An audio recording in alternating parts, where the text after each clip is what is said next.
What up, what up, what up, New York Giant Nation and sports fans all over the world? It's your boy Mac the Giants fan, and I'm here with my guy Adam Costas.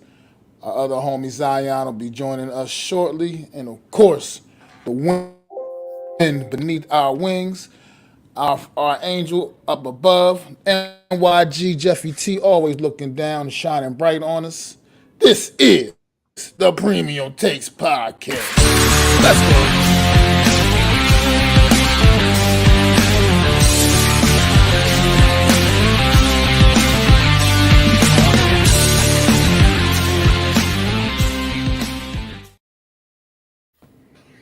What's good? What's going on with you, Adam? How you feeling, man? I am good. I've gotten over a lot of the angst that is last night's game, and I'm looking forward to this Sunday. What's going on, Reese, man? It's the homie Big Reese. It's good, bro. Yeah, y'all dogged us last night, man, but it is what it is, man. Good game, though. Homie, a big Niners fan. But yeah, we gonna talk about that in a little bit. But first, we're gonna get right into something. We're gonna get into the NFL in general, the league, going around the league, man. A lot of injuries right now. A lot of big time injuries to big time players, man. This week, a couple of more went down, out for the year. Hell, one of them, Nick Chubb. We don't know what the real status of his. He could be. It could be it permanent for him. It may be a career ender for him, unfortunately. And Trayvon Diggs went down yesterday in practice, or a couple days ago. Can't remember. I think it was a couple days ago or yesterday in practice with a torn ACL. And just been injuries all around the league, man. Aaron Rodgers week one, J.K. Dobbins on Baltimore week one, Barkley's just injured. others nagging. Barkley's injured with the sprained ankle, just other nagging injuries, man, going around the league right now, man. How do you feel? How you think it affects some of these players, teams, and just in general, just the injury situation in general with the NFL right now? Well, first it's horrible, but I want to say one thing: Nick Chubb, man, whatever you do, you were a great player in your time. And if this is your time to hang it up, because I think it's the same knee that he injured in college in a hellacious way as well.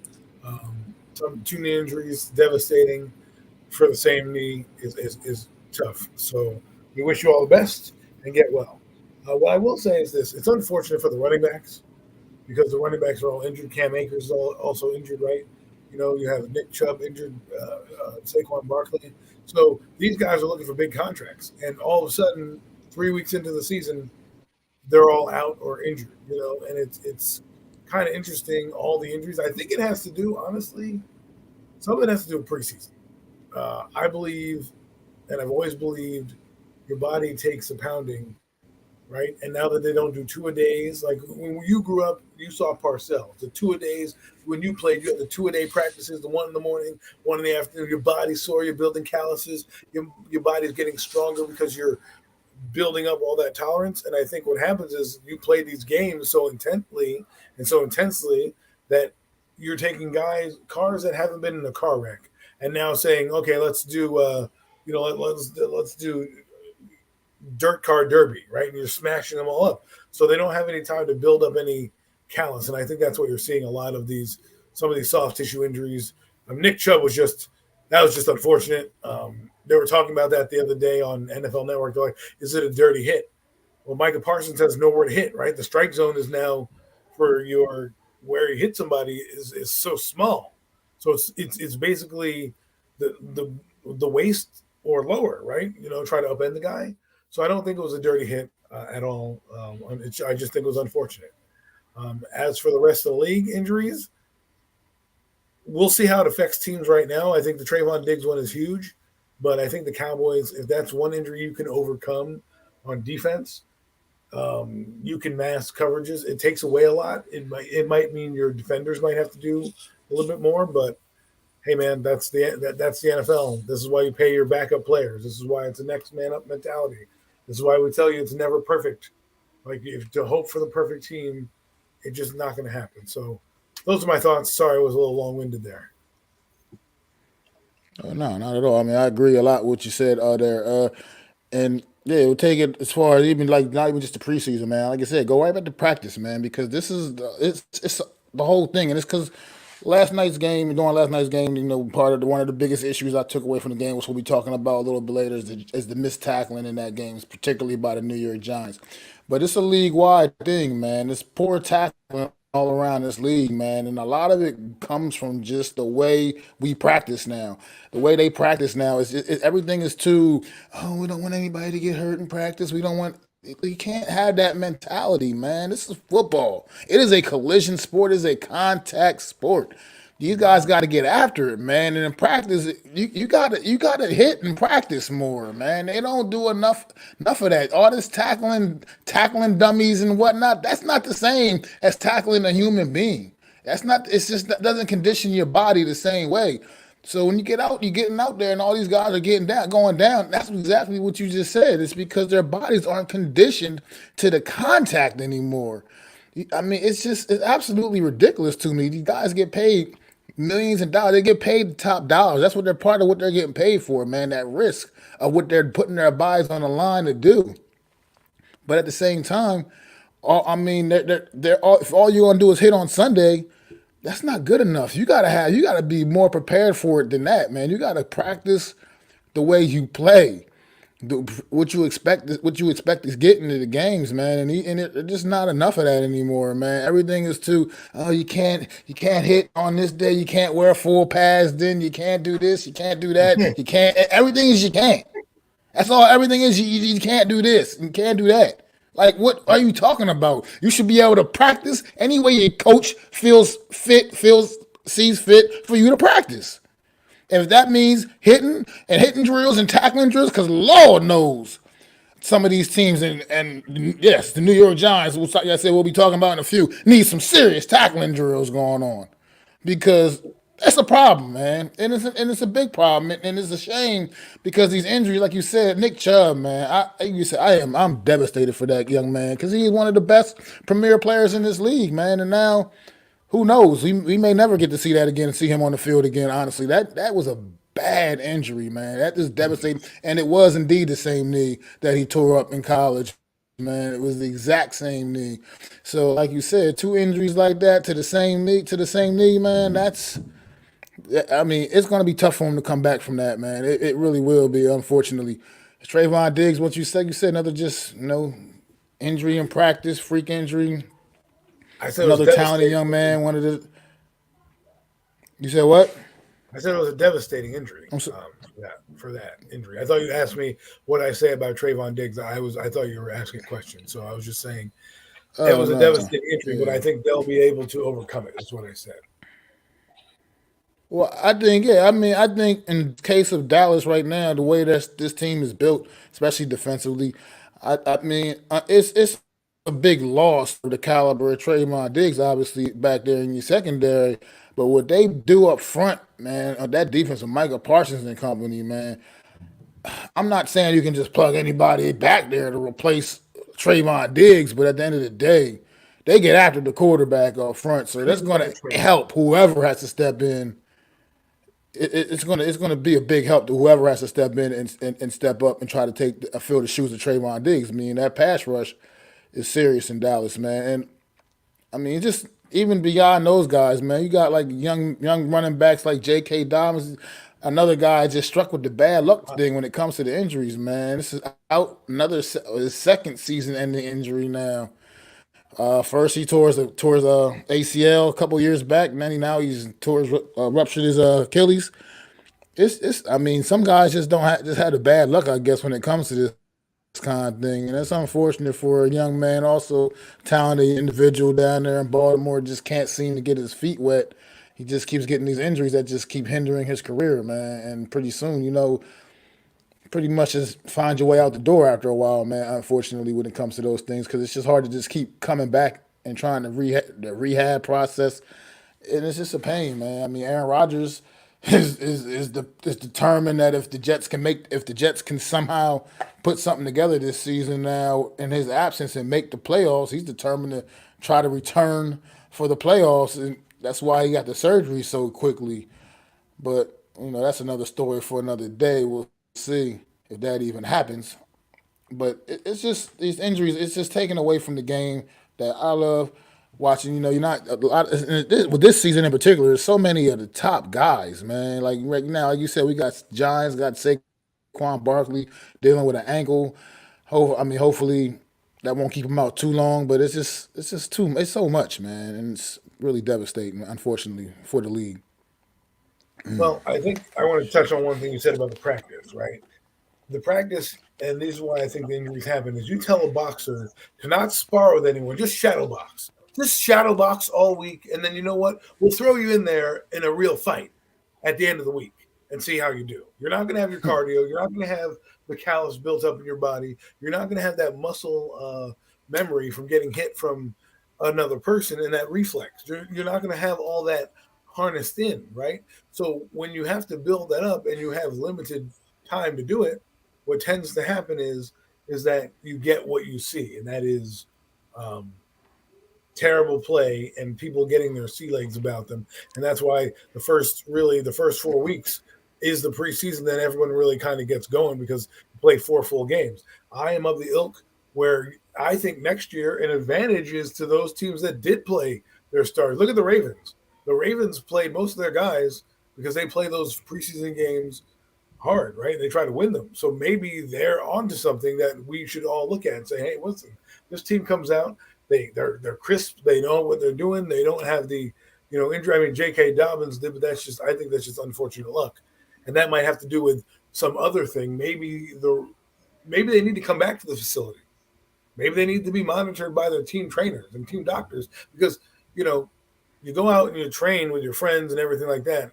It's not a watchful eye, right? There's nobody on you. There's nobody checking in on you. Hey, man, are you doing the weights? Are you here? When you're in the building and you're building that camaraderie, teams are built in the off season.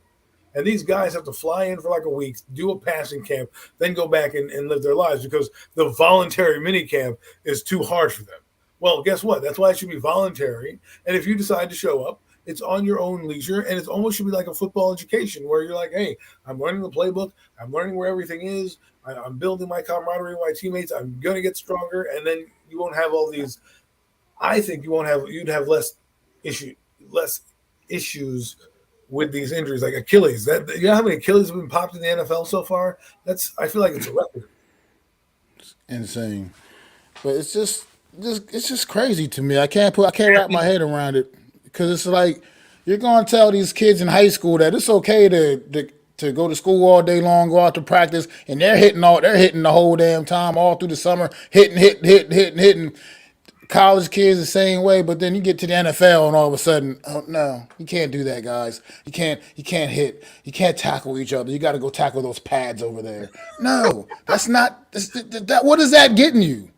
How does that get you prepared to play football? And the thing is, Mac, is that when you're playing against a pad, you don't have any like body movement. Like on the other side, when you used to do the tackling drills, you had somebody going one on one with you, right? You had somebody that was making a move on you, right? You had to I remember Oklahoma drills. Well, not the Oklahoma drill, but it might have been the Oklahoma drill where you lie flat on your back. The coach throws you the ball, you get up, and the guy tries to tackle, right? Like I learned how to take a hit and learn how to take my body control. When you don't do that and basically become a weapon on the field, because that's what they're doing, man. They're just flying into each other. You saw how many guys just flying in, don't even wrap up. They just try to hit you and then fall off. I mean, I don't want to get into the Giant game, but there was a lot of just guys trying to fly in and hit you and go for the knockout blow, and then it doesn't work out. Yeah, I mean, it's just like that old school bull in the ring drill we used to do back in the day, Yeah. whatever. I mean, like you just in there, you just literally just pounding each other for like that's it. It just pretty much collision after collision after collision, but that gets your body conditioned, man. It matters. That stuff matters. This game is football. That's what it is. It's a contact sport, It's a and you violent. have to be ready for it. And yeah, that's what you get. That's why you get paid the top dollars, man. Because you're taking a big risk and you're putting your body on the line. So you got to be ready for it when you go out there on Sundays, man. You got to be ready. It's like Zion gonna be joining us in about a half hour or so. He said. So we're gonna just keep holding it down, Adam. But I guess, man, if you got any more thing on these injuries and whatnot, man, I guess we can get into Thursday night debacle, man. The last thing I'll say about the injuries is I think what's happening also is these guys are building the wrong muscles up. They aren't as flexible. They aren't getting the hydration that you need. You blow an Achilles because most likely your muscles are tight from lack of dehydration and all that stuff. So as much as they're watching their bodies and doing it, I think it would be beneficial to get in and get these teams in there and get going. Like look at the Eagles, right? They're struggling right now too, and I think it's because they haven't played preseason. And now you're starting to see their defense kind of come alive after they hit somebody for what? Now they've been 12 quarters or something like that. So, but we get to the Thursday night game. Yeah, I look. I'll let you start that. I I'll let you go ahead and start that off, brother, and see, Well, cause whew,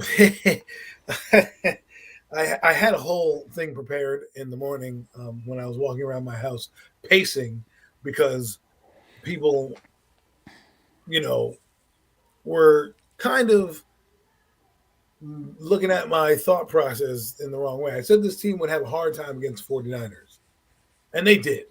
I don't care what the score indicated. You're not going to convince me that they were close or kept close. They lacked effort. They lacked heart. They played hard, I guess, the first quarter or so, but that's about it. I mean, the 49ers are in a league of their own. This team is not a top team, the Giants. I'm sorry. Okay? Again, I let's go top to bottom. I'll start with the defense first because we always start with the offense. Defense. How do you give up 441 yards of total offense? 441 yards of total offense. Brock Purdy threw for over 300 yards. They rushed for over 100 yards. They got whatever they wanted, whenever they wanted, however they wanted. Oh, and by the way, let's talk about the penalties, okay? Untimely, undisciplined penalties. It seemed like every time the 49ers were in 3rd and 13, which, by the way, can you stop somebody on defense? Can you get them off the field on 3rd down? I mean, my God, this team was like 8 of 12 on 3rd down. That's insane. And some of them were like 3rd and 9s and 3rd and 12s. This team, and then they would throw a little slant route that we get tackled on, right? The Giants throw a slant route, everybody swarms to their team, gets tackled. They throw a slant route, and guys are bouncing off them. They're getting an extra 8 yards after contact. Are you kidding me? Or what happened? What happened to all the momentum I heard about from Arizona? What happened to all that? Huh? What happened? I'll tell you what happened to all that. We got a mud hole stomped in our ass because we're not ready to play these big time teams. And I don't care what anybody said. The offensive line, yeah, it was adequate at times. There was leakage here and there, but this is what we pay you $160 million for, to raise up and keep this game competitive, to keep the defense fired up, to keep them going. Because the defense, it seemed like at the beginning, was trying to hold their water, and the 49ers were, getting their sea legs about them. But you could have intercepted Brock Purdy. You didn't. Okay? You could have stopped them a few times. You didn't. You gave up 30 points. You know how many points the Giants defense have given up the last 5 games? Oh, let me break it down to you. 24, 38, 40, 28, and 30. Okay? And 30. You know how many sacks we have over those last 5 games? We had like 2 sacks. Okay? And that came in this game now. Can we make a stop? I mean, the 49ers were practically giving you chances after chances. That's what you got to capitalize. We have no turnovers. None. 0. A goose egg. How do you have no turnovers in 3 games? You know how many the 49ers have? Oh, like 6. They turned us over in this game. And how about this? This is also what irked me, right? Let's go to the offense real quick. And I have something that irked me about Brian Dable. First off, the offense. None of the running backs ran well. Okay, they had no game plan. I feel like Daniel Jones was taken out of his running element, which they led him to pass. Daniel also had a bad game, which I suspected he would because we play a top 5 defense, and his record against top 5 defenses is buckus. And then you have no Jalen Hyatt. You have him for 9 plays. You don't even look his way. Darren Waller, I don't know if he's injured. I don't know what his problem is, but he's not making any plays. Okay, Paris Campbell seems like a shell of himself. Like, where's the Paris Campbell I heard was going to get 600 yards and dominate and get all these jet sweeps? We're not even doing any jet sweeps. We're not moving anybody in motion. We're not getting anybody off the ball. The play has not changed at the line of scrimmage. They just run whatever's called. It is It is not sustainable to do that. I know the offensive line has troubles, and listen, there's no savior walking through that door. Nobody's coming. Anthony Munoz, Tony Baselli, Orlando Pace, name whatever Hall of Famer you want. They're not coming through that door. Your backups are your backups for a reason, and they're showing you as much. Okay, and let's get a little dog in us. Let's get a little fight. This team has no fight anymore. Like they had fight last year. This year it's like, oh, we're okay being down. I told you going down to this team was not good. You couldn't do that. You could do that against the Cardinals because they stink. And watch on Sunday when they get their ass kicked by the Cowboys, you'll see what I'm saying. You'll see what I'm saying. This is the moment you need to rise up. Your star players have to come up and play regardless of the situation. And we can get into the offensive line in a minute. Last thing I'll say, Brian Dable, why you call him 3 timeouts? And then putting Tyrod Taylor in the game. What was that about? That you need to call 3 timeouts to put him in the game?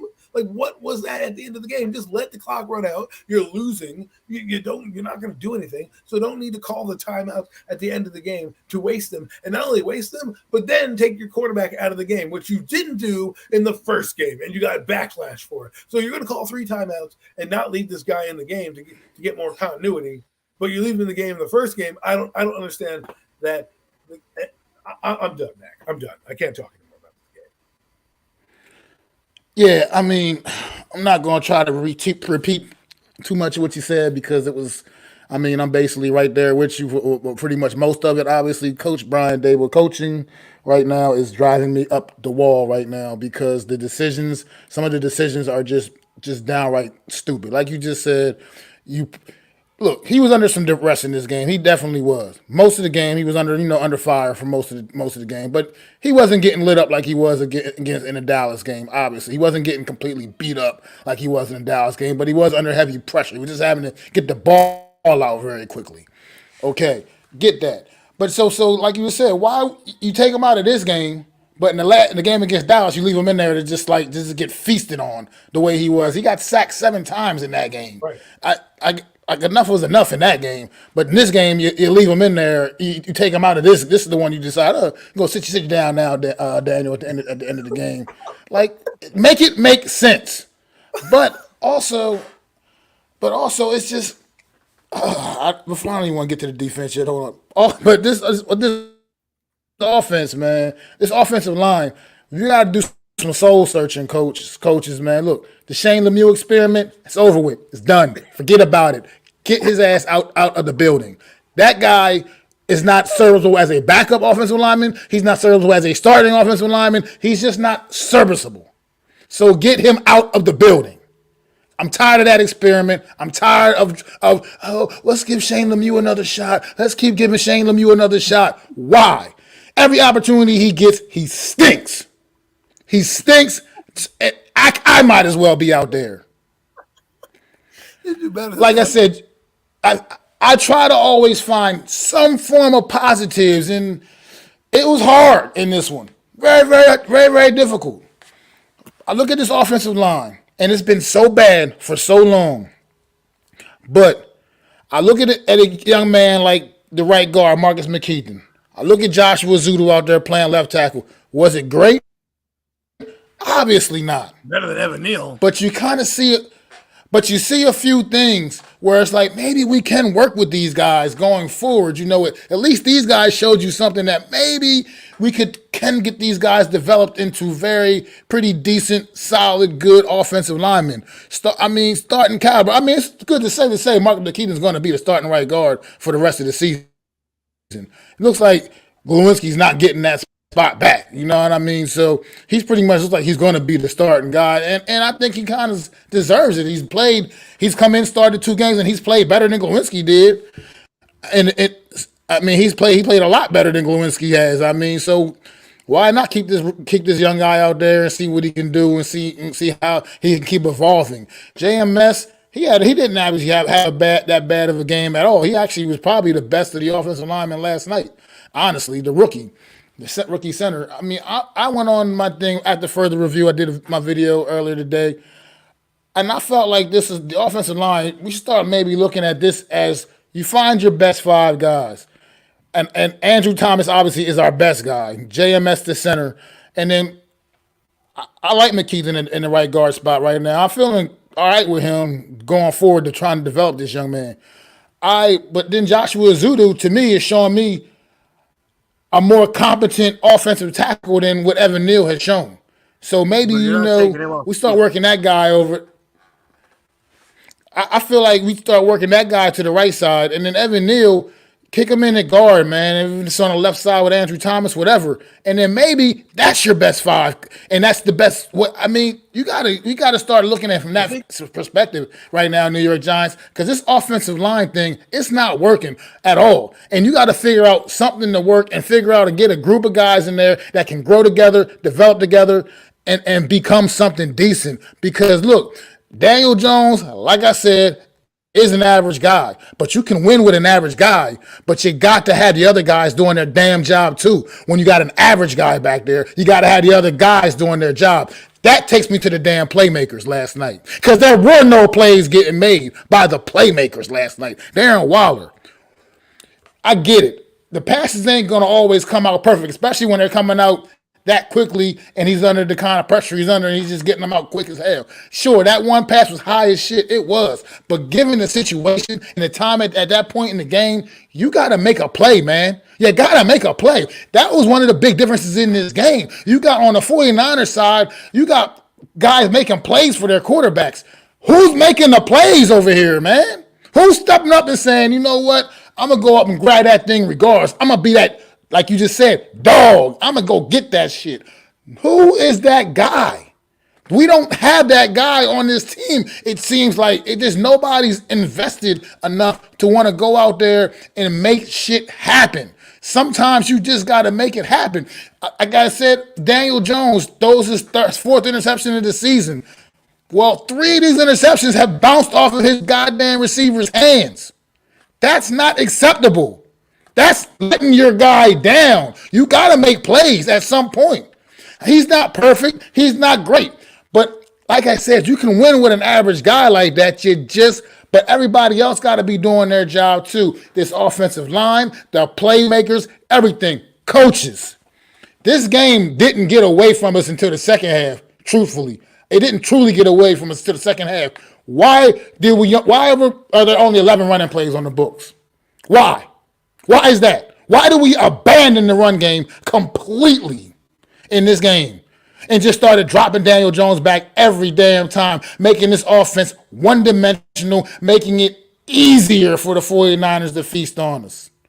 Why? Why are we making it easier for a team like that? Make it make sense to me. Matt Breida, honestly, with his little 4 carries that he had, it wasn't, who knows, it wasn't that bad, but he only got 4 carries. How the hell is he your starting running back going into this game and only gets 4 carries? 11 carries total for the team. For the team. That's all they could record. It was 11 carries because he just went away from the run game, which, by the way, can only help, slow down that 49er pass rush, which I guess you didn't seem to be wanting to care about doing because you just let it get. We're gonna stop running. We're gonna keep dropping Daniel Jones back. That's insane to me. It's ridiculous, man. And then let's go to the defense, man. Let's get to this defense. This defense. I will tell you.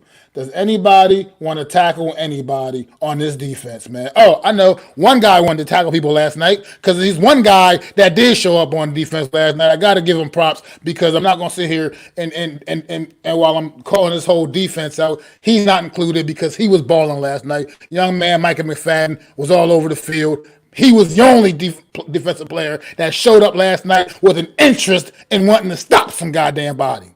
That was it. Kayvon Thibodeau, you got a sack. He got the first sack of the season. So what? Make some more plays. Do more than that. You did nothing else the rest of the game. You made that 1 sack in the first quarter, and that was it. Disappeared, vanished, gone, forgot you were out there the rest of the game. This is ridiculous. Dexter Lawrence, what you signed that big contract for, bro? You had the big year last year, signed a big contract. Barely even know you out there, man. What is going on? And Xavier McKinney. I can't take another week of you getting embarrassed by somebody on the other team. I can't think of another week of that. First, Joshua Dodge runs you over into the end zone against Arizona when you're going against Arizona. Then George Kittle just mushed you all over the fucking sideline last night with the stiff arm, with the big stiff arms, as he just ran right through your weak attempt at tackling him. Like, I can't with this defense right now, man. I absolutely can't. And then I don't know. I haven't heard anything more about Banks' injury or whatever happened to him, where he missed the whole second half, and we had to play Darnay Holmes, who we know that's never really a great thing. So, Adam, man, this team, man, this defense and the miscues, you can't make those mistakes when you're playing against a good team. You can't make those kind of mistakes when you play against a good team and expect to win. That's never going to get it done. You can't make those kind of mistakes against hardly anybody and expect to win, let alone a good team like the 49ers. At home, in their home opener. That team was fired up. Deebo Samuel showed the New York Giants defense why his name is Deebo. That's exactly what he did last night. Yeah, it was good for my fantasy team. Wasn't good for my New York Giants though. Yeah, it's though it's this what we talk about, right? We came here, we had high expectations for the season. We are not near the don't worry, I can tell you he's average, but that's okay. This is where these big teams outdo us because they're on a different level. They're thinking two steps ahead, right? That's what the 49ers do. They don't have to play their A game in the first half to be up a lead, and then in the second half you just let them take over, right? I mean, there was plays to be made, and I was hoping to get a better performance out of the quarterback, a better performance out of the defense. I can't look past 441 yards. 441 yards. Probably the worst defensive yardage total in a while. Now, I know people are saying we're going to beat Seattle. I think they might beat Seattle next week, but Seattle scores points, and we can't stop a nosebleed. And we are letting Deebo Samuel, they're going to have Tyler Lockett and DK Metcalf running up and down the field on us. It's a primetime game where we do not play well in. I don't care what anybody says. It is now a trend right now, okay? It is a trend. We stink at primetime. The NFL is probably saying, what the hell do we put this crappy team on primetime for? The two primetime games we play have been complete duds, okay? I mean, this team is just, it's frustrating. This whole team. And you know what the problem is, I think? And I was listening to Twitter Spaces today, and this is not always a great thing, but they were bringing. I got to go into space. That is. What? I said, I don't know how healthy that is, but anywho, I'm in the space. I'm talking, and I figured out that the team, like they're talking about Joe Shane. Should we have some blame and all this? And I said the problem with the Giants is they don't know if they're rebuilding. They don't know if they're trying to compete. And right now, when you do that and you try to compete and rebuild, this is the product you get. You get guys that you're just trying to patchwork in as you build because you're like, let's compete as we build. What they should have done was just tear it down. If that meant get rid of Daniel Jones and Barkley, whatever, tear it down. Because I feel like this team knows more about losing than they know about winning. And even though they won games last year, they basically had to play their best football in order to do it and make mistakes. And the Giants are the ones making the mistakes. The Giants are getting penalized. The Giants are giving up sacks. The Giants are turning the ball over. Okay? That's what they're doing that the other teams aren't. And when you do that, like Seattle, they're not just going to give you the football, right? This could be a game that gets out of hand because we don't tackle well. We don't, cover well. We don't do anything well on defense. Not one thing. And how about step up? I know that Leonard Williams had a sack, but then what happened to you? You were too busy trying to yell at that guy who you got a penalty for, whatever the heck you were talking shit about, to not win the game. Like, if I'm a Giant, I'm pissed off. I want somebody kicking something in the locker room. I need somebody pointing out something because the entire team stinks. The whole team stinks. Whether the offense has to call it defense, the defense has to call it the offense, somebody needs to kick somebody in the ass. Because guess what? The month of October is make or break for the rest of this season. Okay, make or break. Okay, if they don't get you play Buffalo, you play Miami, you play Seattle. All right, and I think the Commanders are sprinkled in there, and the Jets. Okay, you got some tough defenses coming up in this next stretch. You've got to be able to tackle. You've got to be able to put pressure on the quarterback, and you've got to be able to score points. Absolutely. Absolutely. You gotta be able to do every single one of those things. I'm looking down here, looking at these stats from last night, and it's gonna keep bothering me because I'm looking at Elijah Mitchell, the number 2 running back for the San Francisco 49ers. He got 11 carries. He got 11 carries. While the New York Giants team in total ran the ball 11 times. The backup running back for San Fran carried the ball 11 times. Yet the New York Giants in total ran the ball 11 times as a team. Give me a break. How is that a recipe for success? How is that a recipe for success? Jalen Hyatt. What do we got? What did we draft this kid to take the tops off of defenses, man? So why is he out on the? Why is he barely on the field? What do we not know? What is the reason? What is the reason for his lack of playing time last night?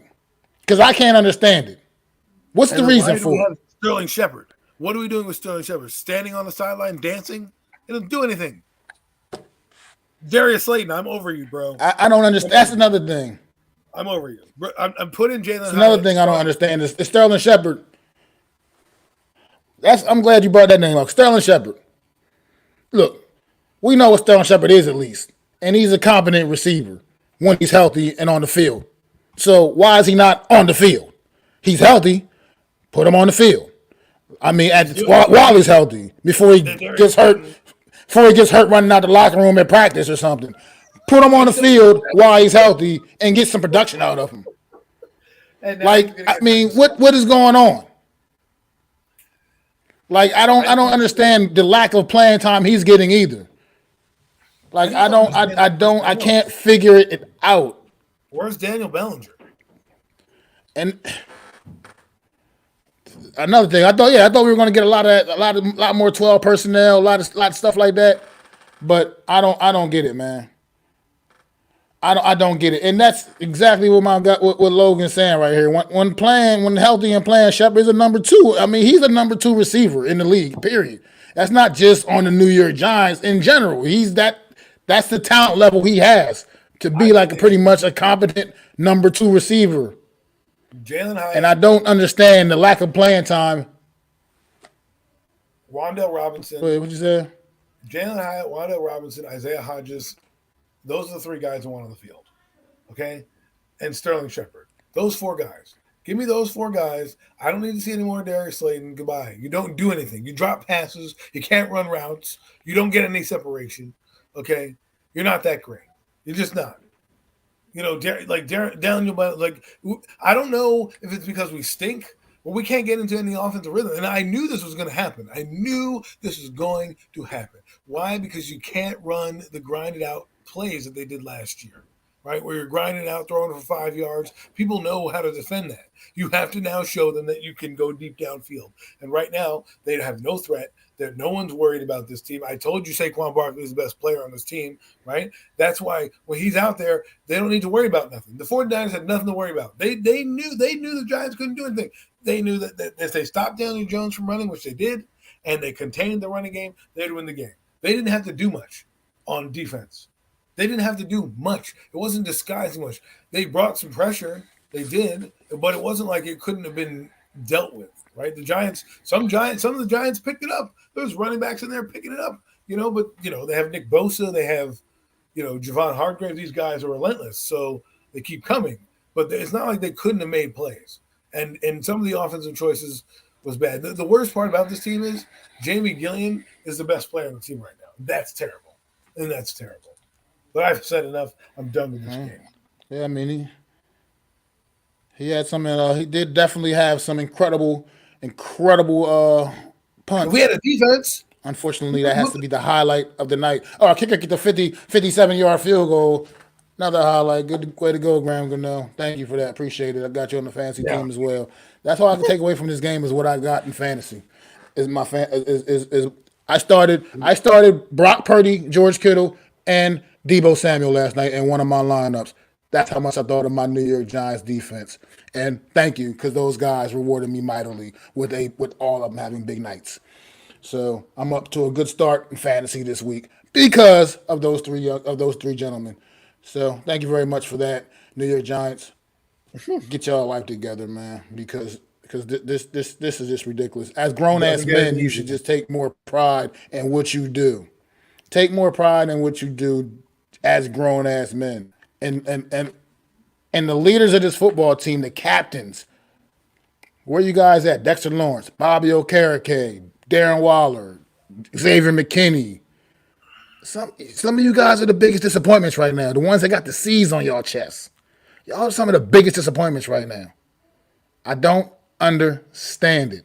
I can't figure it out. Why does every week there's like one guy show up on defense?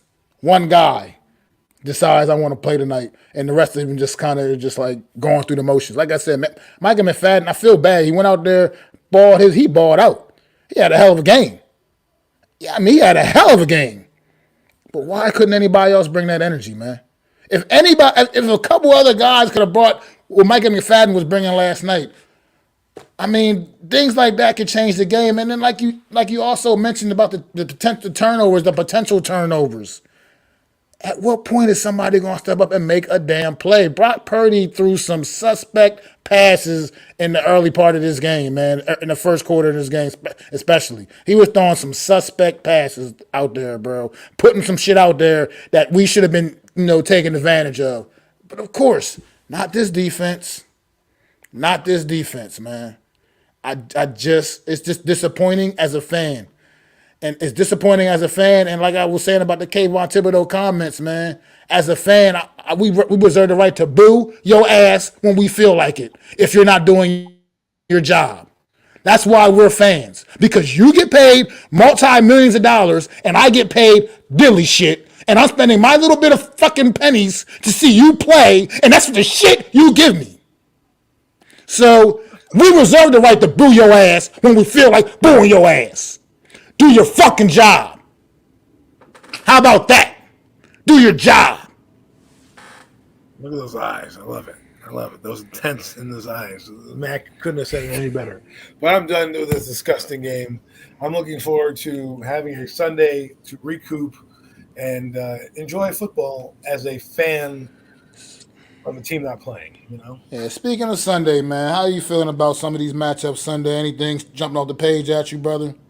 Oh, there's a ton of games that I'm looking forward to. First off, I want to see Minnesota versus Los Angeles Chargers. I know that sounds weird, but they're both 0-2. The NFL. This is no one makes the playoffs at 0-3, right? No one makes the playoffs there. So that's a game I want to see. And Herbert's had a good season. His team, his coach has been terrible. And you can't blame him for their loss. A couple other games I like to look at is I want to see Buffalo, Washington. Buffalo's 1-1. Washington's 2-0. Sunday afternoon at FedEx Field in Washington. Are the Washington Commanders real? Will they pull off this upset? Can they? At least it's an upset in my eyes. Can they knock off the Buffalo Bills? Will Josh Allen give the Commanders a chance? And then, I'm not going to get into every 1 o'clock game, but some of the 4 o'clock games I'm looking forward to is, I'm not interested in Dallas, Arizona, Carolina, and Seattle. I'd like to know what that does. I'm not even interested in Chicago and in Kansas City, but Las Vegas Raiders on Sunday Night Football, that's going to be good. Actually, some of the 1 o'clock mark games are a lot better than this. Like, do we really think that? Never mind. We can discuss them as we go. But those are some of the games I like to highlight as well. Any one stand out to you, Matt? Any games? Well, a little interested. Actually, it's gonna surprise you a little bit here, but that Falcons Lions game, man, just want to see who the Falcons really are. I think this will be a real true test to see what the Atlanta Falcons are. The 2-0 Atlanta If they beat Falcons. the Lions, what should we be thinking about the Falcons? Are we thinking that they're legit if they can go out there and beat the Detroit Lions? I think that's exactly what I'm getting at there. If they can go out there and beat the Detroit Lions, that's telling me something. I mean, you see, they got by Green Bay. They beat what Carolina, I think, week one.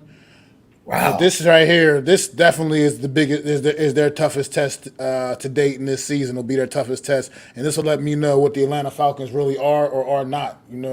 Another game like that that's kind of similar to that in that same mode is the Buccaneers and the Eagles on Monday night, man. Yes. That's another one. Two in the battle of two teams, both 2-0. I mean, we know we pretty much feel like we know what the Eagles are. Legitimately, a very good football team, but I'm not sure if St. Brown is out. Deal. I haven't heard if he was going to actually miss the game or not. But I have to look into that. The Eagles and the Bucks. I mean, the Buccaneers have been playing pretty inspired football these first couple weeks. Baker Mayfield looking like he is really trying to revitalize his career and get a new contract with somebody, get some sustainability, and become a legit starter in this league again. See how he looks against the Philadelphia Eagle team that's going to be getting after his ass. I mean, let's face it, they're going to get after him. So let's see. I'm curious to see how that game's going to shape out. And I want to see if Kenny Pickett can work his way out of his little funk that this funk he's been in, man. Because I expected much better things from Kenny Pickett this Pittsburgh, man. It's been disappointing through the first couple of weeks of the season with this young man. So I'd like to really see him try to work his way out of the rut that he's been in, and see if he can battle back against what they most consider is a pretty bad Raiders football team. See if he can get things figured out. But Yeah, it's gonna be fun. and I just mean, continue to see some of these rookies grow too. Like Texans, Jaguars. I mean C.J. Stroud, he played pretty decent last week, even in defeat. So I just want to see if the evolution of these rookie guys continuing to get better. It's a shame Anthony Richardson's going to be out and miss this one this week against who were they playing against Baltimore. But I would have been fun to see Anthony Richardson and Lamar battling it out, man. well, But that would have been marquee. unfortunately, we won't get that. But I mean, it's some other it's some good things, man. I mean, Anything else you want to dive deeper into? I was gonna say, yeah. well, the game, like you've said most of the stuff that you're interested in. I'm also intrigued by the Green Bay game. New Orleans, Green Bay, New Orleans 2-0, Green Bay 1-1. Is Jordan Love a guy who we should be taking seriously, right? Leaning on him being well, he leads the NFL in touchdown passes. That doesn't mean much now, but again, I mean we're 2 games in and he has 6 touchdowns. I mean that's a lot for a couple games. That's 3 a game right now. So can he continue that? New Orleans has a good defense. Will they? What New Orleans team is going to show up? You know, they didn't really. I wouldn't say they struggled, but they had a hard time against the Panthers in that game, and they're trying to get their legs. Are they for real? Is Green Bay going to be fighting for it? Because you look at the Atlanta Detroit game, and you look at the Green Bay New Orleans game, right? Both playing AFC NFC South teams. These games could determine who wins that division, right? If Green Bay beats New Orleans and Detroit loses to Atlanta, Green Bay has the advantage right now, not just because in the win column, but in the South. So these games are becoming critical because there's those 2 teams are the same record. They could be fighting for the division. Tampa Bay, I really want to find out what they are, man. I'm kind of excited to see that game. They're kind of my upset special of the week. Like they're the upset team. I know people may not like it. I know I have some friends that are Eagle fans that may not like it, but and I'm not saying Tampa Bay will be 3-0, but Baker Mayfield's playing well enough for them to win. You know, and they have some skill players. Mike Evans is that guy. You want to talk about playmakers, right? Mike Evans is one of the best playmakers in the league. Now I don't Absolutely. advocate getting him right now because he's aging on a contract. So I rather just go in the draft and get a guy here. I know people are like, well, why don't we get Mike Evans at the end of free agency? I'm like, no, no, no, no. Let him go to a contender. Let him go to a team that's going to one receiver away from going to the Super Bowl. He doesn't want to come here and build with us, But that allows if he plays well and the Eagles who are banged up in the secondary. You never know, man. You never know. That Tampa Bay defense is not bad. It's not like the greatest defense, but they're flying around. They're making plays. Yeah, absolutely they do. And another doubleheader on Monday night, man. Rams and Bengals. I don't know if Joe Burrow, I guess, is out for this game. Another doubleheader. And the Rams, interesting team, man. Through the first couple. I mean, people thought the Rams were going to be a pretty bad football team, and I mean, they 1-1. They lost to the 49ers, obviously, in week 2, but they were competitive for most of that game. They were very competitive most of the game. Definitely more competitive than the New York Giants were last night with the 49ers. So, and they got this receiver, man, with a 5th-round pick, I believe, 4th or 5th-round pick. Came out of nowhere. That's turning into a star, leading the league in receiving. As a matter of fact, right now, at least with receptions. I mean, how you feeling about the Rams right now? I feel that they're not a gimme game on the Giants' schedule anymore. I think they're that type of team. I don't know if they're going to be overly great, but they could be a little further ahead than we think, right? Matthew Stafford is that guy at quarterback. He does outdo you. Did he have a bad game against the 49ers? Who doesn't have a bad game against the 49ers? They still put up 23 points.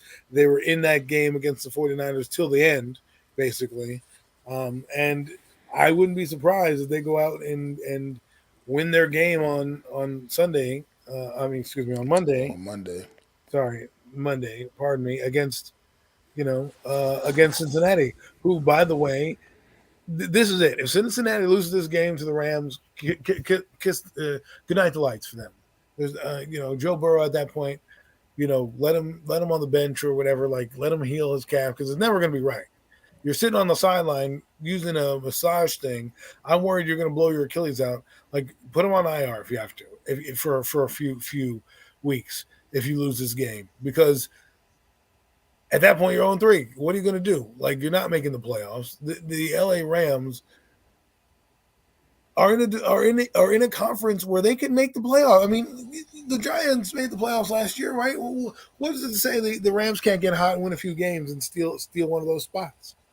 I mean, anything is definitely possible. I mean, it's pretty obvious out in that division. It's like it's the 49ers division to win, but Seattle is definitely a tough out as well. And who knows? They have 3 teams that are going to be fighting, I feel. Who knows? Yeah, the Rams could be like the Giants from a year ago. You absolutely right. That's a good call, Adam. That they kind of almost remind you where they're kind of already, even right now, the early part of this year, you see them overachieving, looking like they're playing, beyond what you expect them to be able to. They like Deala is saying, man, they don't even have Cooper Kupp in the lineup yet, man. You know the level of receiver that he is.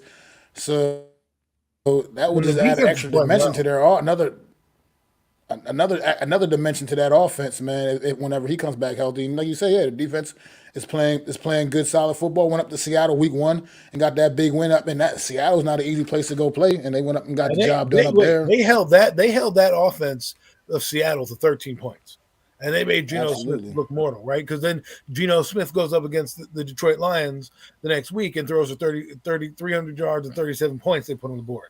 So you got to think. And like I said, against the 49ers, they gave up 30 points, but there was 2 interceptions in that game that were, helped give those points away. Otherwise, it's a closer game than it looks, right? So I really feel the Rams are one of those sleeper teams that you can't sleep on them, especially with that receiver. Puka Nacua, let's talk about him for a minute, right?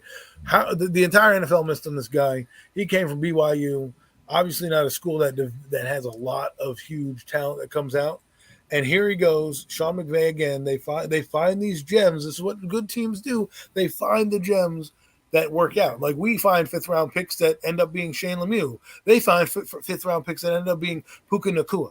Okay, that's what they do. They have I don't know what it's with their scouting department. I have no idea, right? But it's called, I guess, doing your due diligence. This kid is coming in and he's doing things that Odell Beckham Jr. type things, where he's shattering records. And I'm all for it. I'm all for a great story, and I hope he wins Offensive Rookie of the Year, and I hope he goes on to start having a good career and becomes one of the Rams, leading receivers, right, of all time, right? I want to annoy him, but wouldn't it be a great story? And he's playing with a great quarterback who I absolutely adore, Matthew Stafford. I think he's a good player that gets underrated, gets a little bit beat up here and there. But if he can stay healthy, he's gonna give that team a chance in every game. And Aaron Donald, last I checked, he's still on the Rams and he still gets triple teamed and still makes plays. So, you know, I'm interested to see what they do. I really kind of hoping they beat Cincinnati, even though I like Cincinnati. You people know that Cincinnati is my second favorite team. But at this point, Cincinnati, just be the Bengals this year, regroup, come back next year stronger and better. I mean, 15 catches for 147 yards in your second NFL game. I mean, look, that dude's he's setting bars, man. He's setting the bar very, very high, man. Like you said, it's very early, obviously, in the year, but right now, he's the clear front runner right now for the offensive rookie of the year because there ain't no rookie producing the way this kid is right now. I mean, if he can sustain that in any degree, man, he's gonna have one hell of a year, man. And it's good to see stories like that. Just as a football fan, I like to see stories like this, the underdog stories, man. These guys that nobody expected anything from. You drafted in the fifth round, you're barely expected to even make the team, let alone come out and have an impact the way this young man is. So hats At off a to him, man. BYU. We're not talking about like a Power Five team or anything like that. We're talking about BYU Mormons. Okay, these people go on Mormon missions for like 2 years where they don't play football. They're out, worshiping the good Lord, which is great. But it's not like they produce powerhouses. I mean, they had Zach Wilson, and the last really major guy you saw at BYU, I think, was Steve Young coming out of BYU. So they don't really um, they don't really have any, like, he shouldn't be. He put it to you this way: he shouldn't be doing what he's doing, and he's doing something that's incredible right now. Things like that. Think about that. If he goes on to break some of the records, because I think Odell has like the rookie receiving record. I could be wrong, but I think you're right. I think he does. I think he has that. He didn't start out as hot as Nakua did, right? He didn't have the two back-to-back 100-yard games, but I think Jefferson broke the rookie record this year. I think that he might have broken it. Maybe Jamar Chase. Either way, he's on one of those rises, and it's good to see.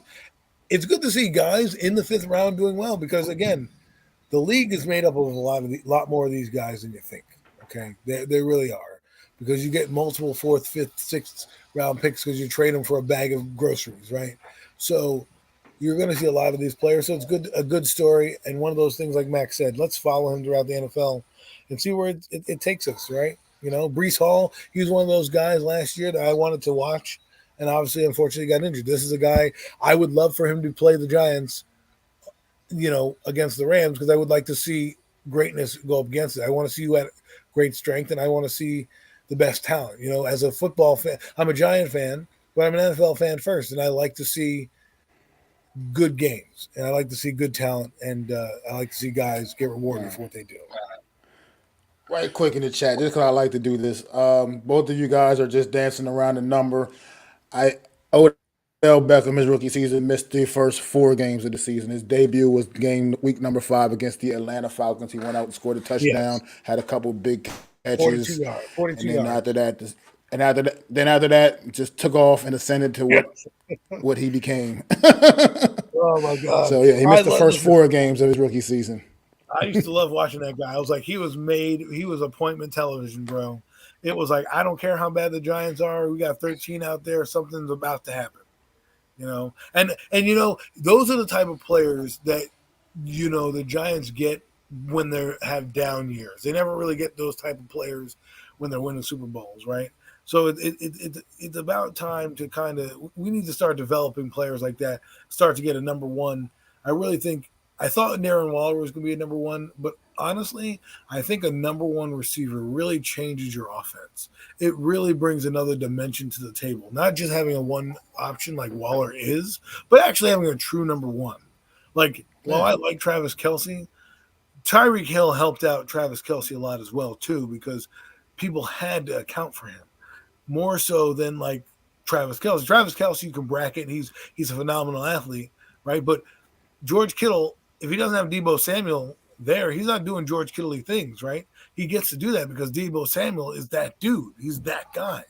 And I do believe the Giants need to find a number one, a true number one, because if you look around the league, they do change the dynamic of an offense. You know, DeAndre Hopkins wins games for Tennessee. On Brown and Devontae Smith single handedly take games over. Garrett Wilson, you know, you know, I'm just saying. I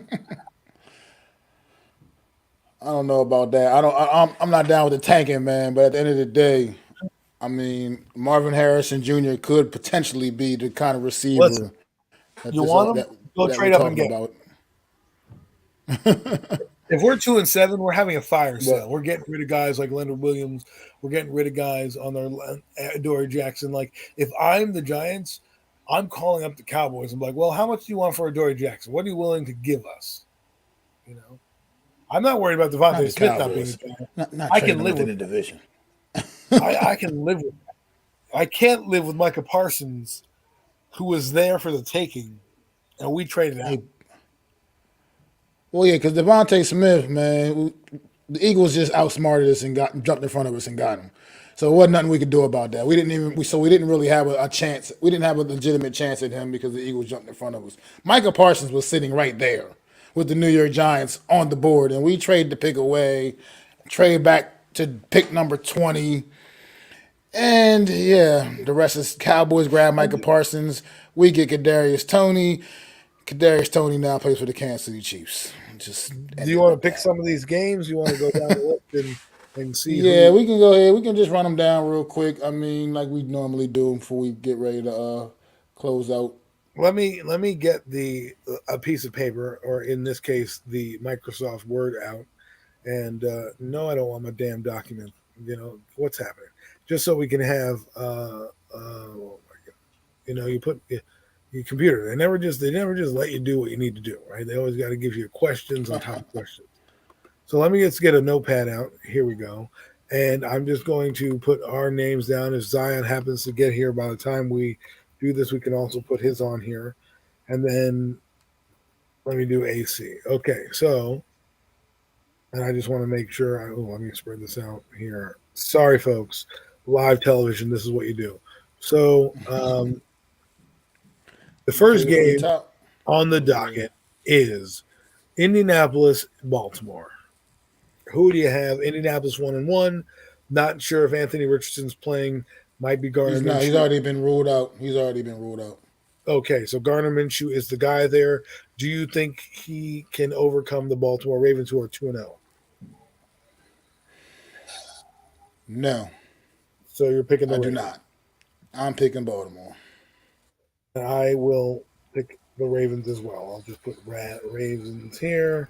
Okay, next game is versus Tennessee versus the Browns. Who do you have? Ooh, this is a tricky. I like Tennessee here, man. I think the first week without Nick Chubb is gonna affect Cleveland's ability to do what they do best.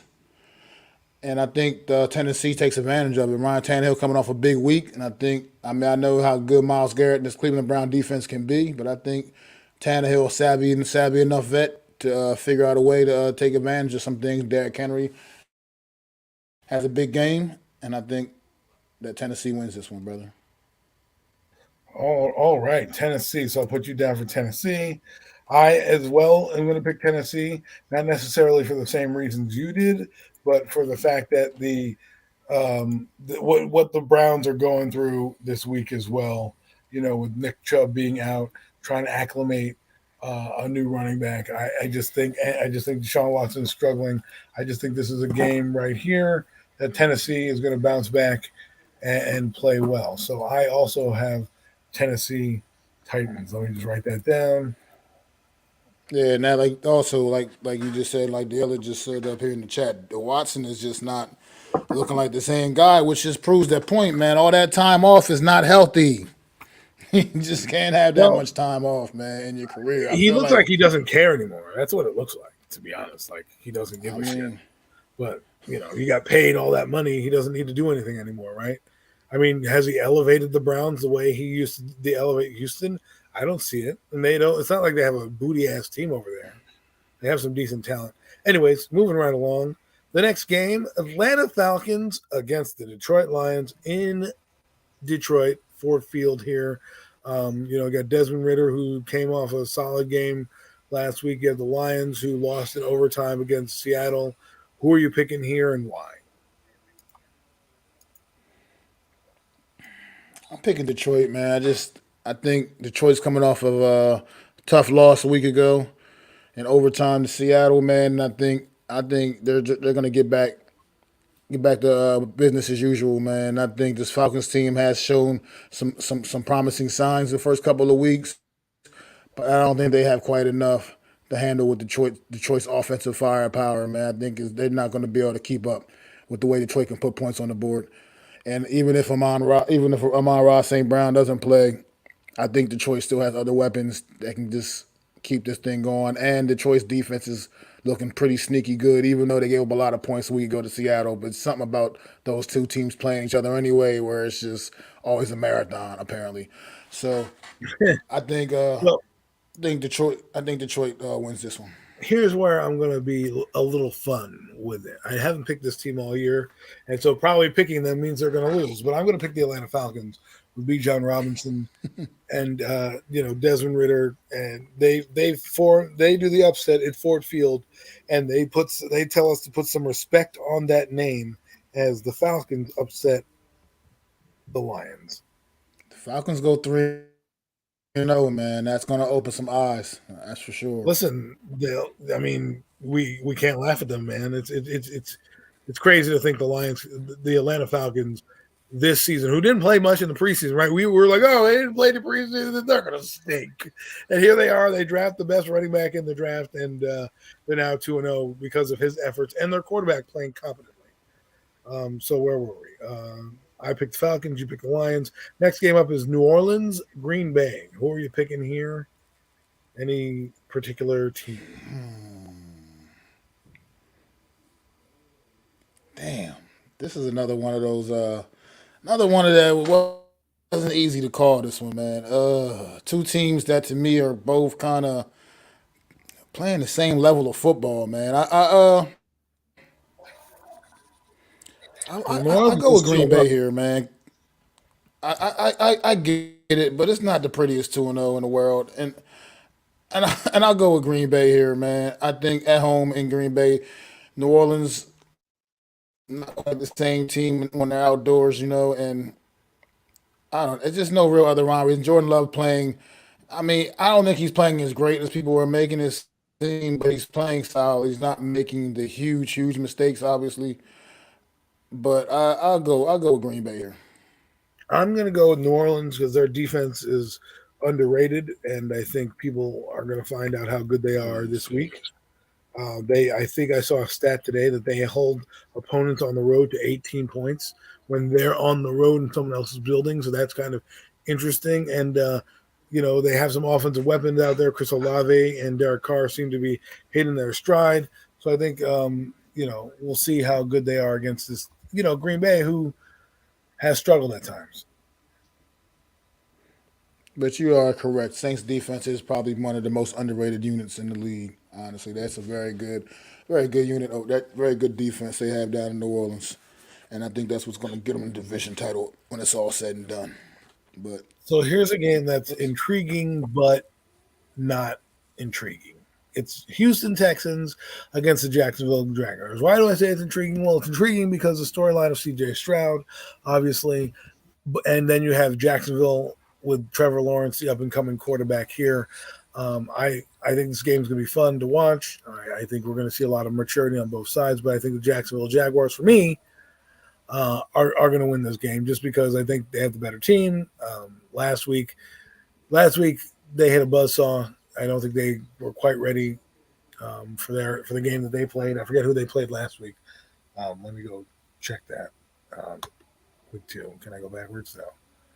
No. They played the Chiefs last week. Oh yeah, yes, they played the Chiefs. They played a tough game against the Chiefs. I think they bounced back. This is a game they need. Obviously, Tennessee is nipping at their heels right now at 1-1. So I think the Jacksonville Jaguars come through and win. Hey, sorry, I'm so late. I can tune in for the last 20 minutes, hopefully, of the show. I really appreciate you guys tuning in and watching and holding it down for me today, We guys. will.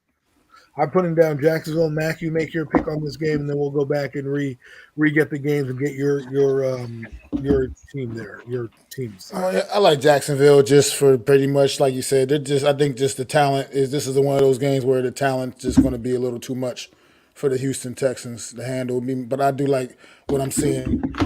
The development of C.J. Stroud looking like he has the potential to become something pretty special in this league, but it's not quite there yet.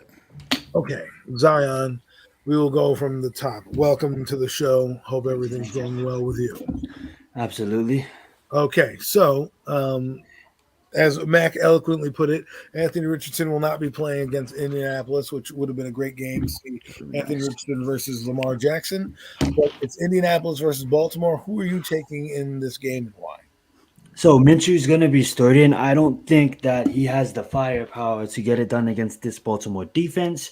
So if Anthony Richardson was playing, even though he's a rookie, he brings that running effect, that mobile quarterback effect. And I don't think Minshew has that. So he's going to rely on his receivers. And I don't even think Jonathan Taylor is fully 100% yet. So that being said, I am going to go with Baltimore. I do want to point out, I know Baltimore is down OBJ, but I just believe with the firepower that they do have, Mark Andrews didn't really have a game yet, so I can see Mark Andrews having a game, and of course Zay Flowers continuing to do Zay Flowers things, and of course the defense.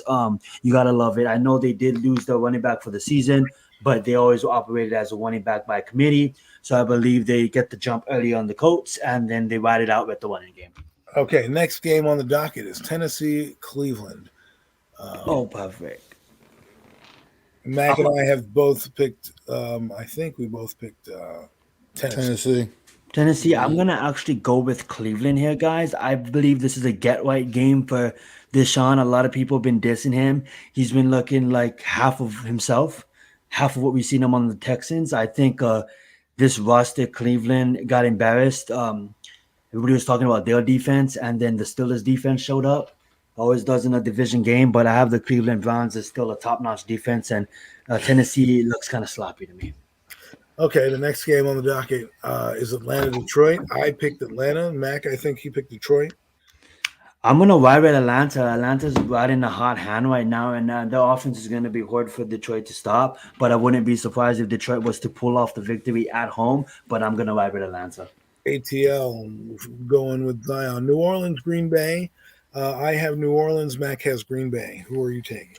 Ooh, I like that Green Bay pick, Mac. It's hard for me not to pick against the Saints. Saints have a defense outside of the top 3 defenses. I believe they have a top 5 defense right now, so I'm going to ride with the defense of the Saints.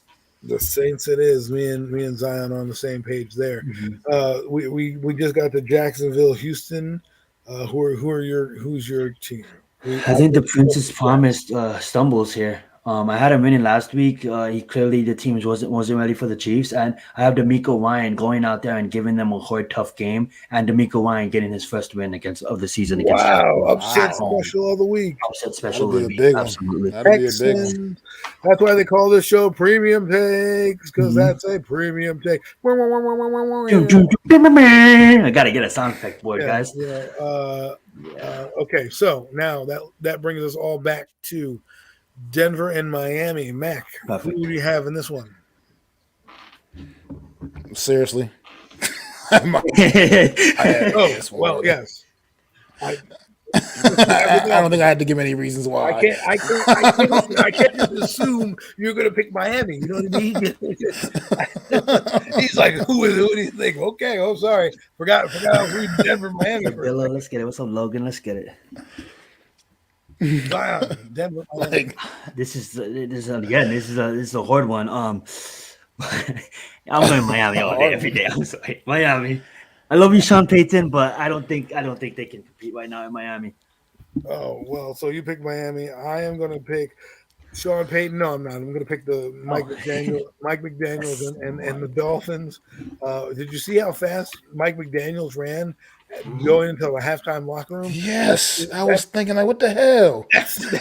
That's the reason why I'm picking the Dolphins. If you have a coach that could be that silly and that ridiculous, and he was doing that over the shoulder, like look over while he was running, like, are you catching me? A lot of fun right there. I think they keep it rolling, keep it going. How's Eli Apple, the fruit? I love that guy. Eli Apple, the fruit. So Eli good. Apple is playing better than we thought. So that's what Eli Apple's doing. Minnesota against the Chargers. Should be a fun game. Should be a scoring game. Mac, you want to go first here, and then I'll switch it up next time. Which one of these two teams are going to get their first win? Wow. End of the time.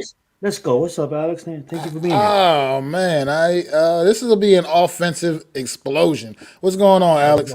This will be an offensive explosion, man. Hi. It should be. I don't see a lot of defense getting played in this one, man. Definitely take the over, but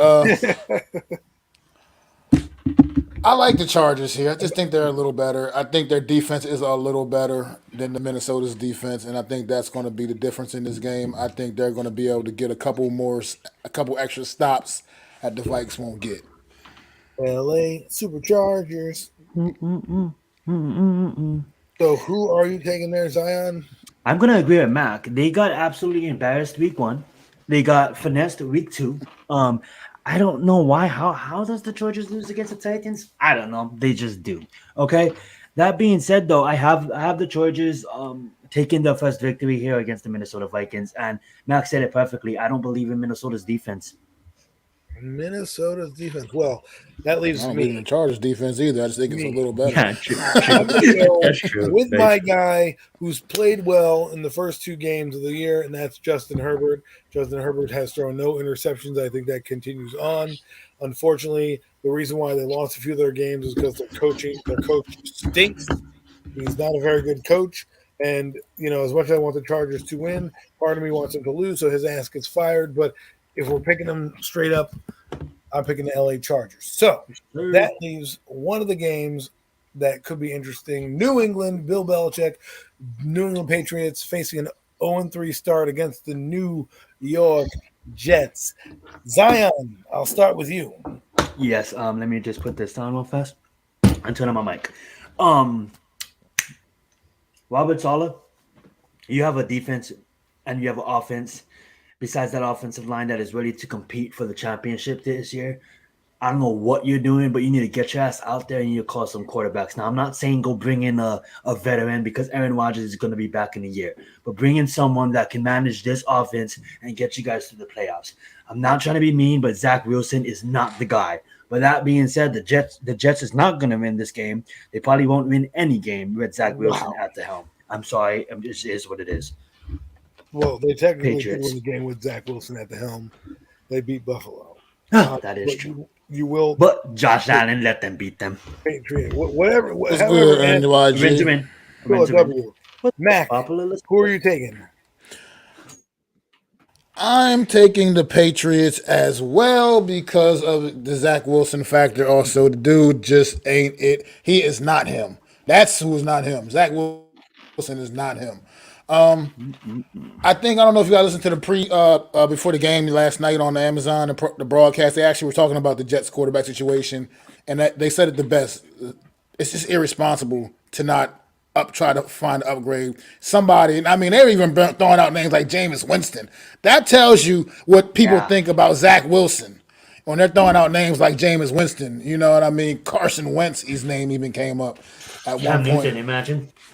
So like it's just irresponsible right now to just leave Zach Wilson out there and try to get your team to rally behind a guy that completely lost the locker room a season ago. So I got to go with the Patriots here.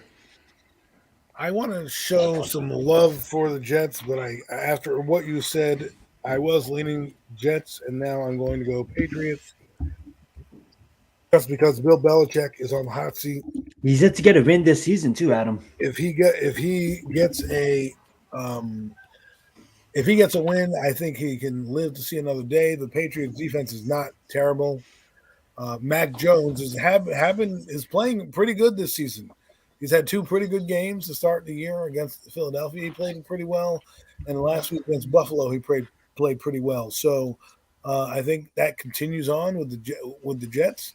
And watch us all be wrong here, and Sauce Gardner returns one for a touchdown. The Jets win. Right, the defense just shows up. But anyways, moving right along. Here's a game that is very interesting and near and dear to our hearts. Buffalo Bills against the Commanders. Which one you got, Mac, and why?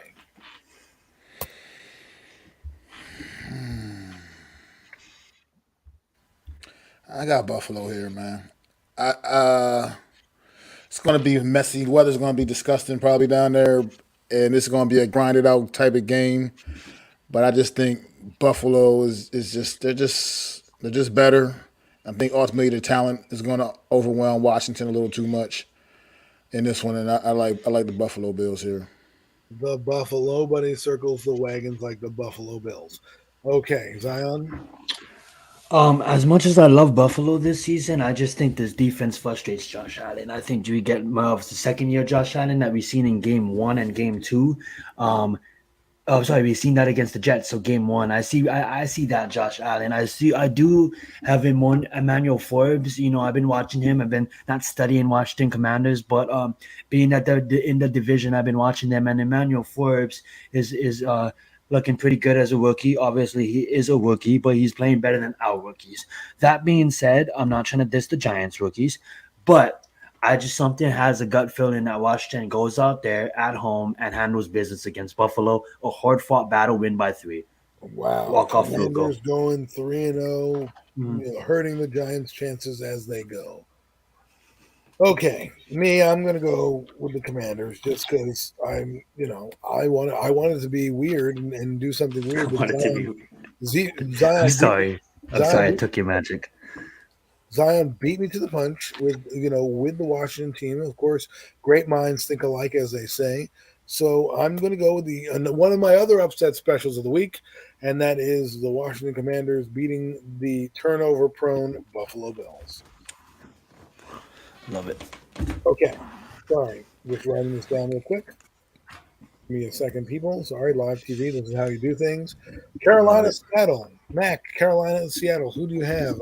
Probably a pretty easy one, but never can say never, right? Never say never. Justin Bieber. Oh, well, yeah, I'm going to go with Seattle here. Could be a Brian Robinson. Sure, Andy Dalton's leading Andy Dalton, I think, might be leading the Carolina Panthers out. Did they bench him already? He's hurt.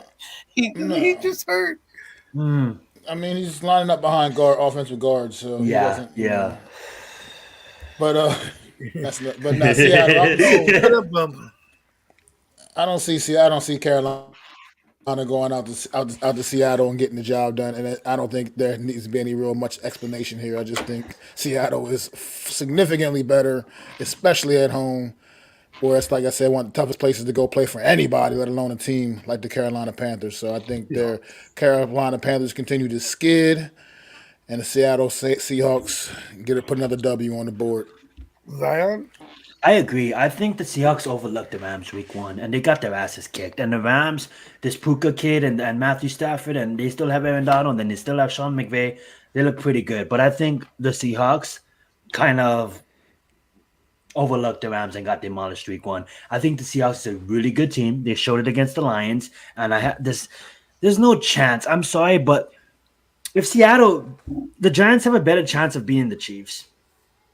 We don't even play the Chiefs, but I love Carolina. I love their coaching staff. I don't believe in the offensive line, and we know as Giants fans, O-line matters. So Carolina doesn't have a chance. So I'm also going with the Seattle Seahawks just because their offense woke up last week, and I think their offense continue to roll. Being at their home again, they dropped one to the Rams in their home opener against. I think they were in their home opener against LA, but I think they go back home in the 12th man and beat Carolina, and I think they beat them soundly too. But this game, I know they had a big injury. This game is going to be a laugher. You'll probably be able to turn it off at halftime. Dallas, Arizona. I don't even need to really. I think I know everyone's answer here. I'm just going to write them in for you. But Matt, go ahead. Dallas, Arizona. Real fast, Mac. Before you do that, I do want to say, guys. I think me, Mac, and Adam, we all know that Carolina is going to build something. They're just a couple years off. And Dilla, your comment is right.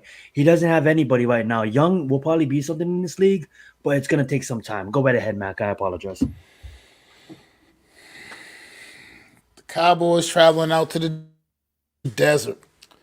I'm dialing it up, baby. I'm dialing it up right now. The upset special of the week. What? This is the upset I special put of in the Dallas. week. I'm dialing You're it really up. going to think? Oh my God. Arizona, because this is what Dallas does occasionally, man. They do it about 2 or 3 times a year, man. They'll go play a team like this, and they will drop the ball completely, man. I'm dialing it up. I know I sound crazy as shit right now. The Arizona Cardinals win this football game. Well, Mac, I have to now erase everything, and it just deleted all the pics because my computer. I thought our Washington pick was good. He just blew it out of the computer is park. crashing right now because you just picked the Arizona Cardinals. They won't even let me put Arizona in. I can't believe you did that. Ridiculous, Zion. But I'm sorry, 35-3. I don't care if Diggs is out. Like, Arizona is not scoring on this defense with Michael Parsons on the field. I love you, Mac. I love that. I hope you're right. But nothing is gonna come good out of Arizona's offense on Sunday. Oh, Nothing. I'm just saying, Dallas is notorious for this every year, though. They do it every year. They just lose a couple of weird games like this. Listen, Joshua Dobbs is not that guy, okay? We say guys aren't that guy. Joshua Dobbs had 28 points against our defense, which is terrible. He probably won't have 28 yards against this defense. I'm going to go with the Dallas Cowboys. If the Dallas Cowboys lose this game, they deserve to be on an island by themselves. I mean, my God, if I don't see Cooper Rush by mid-third quarter, something wrong.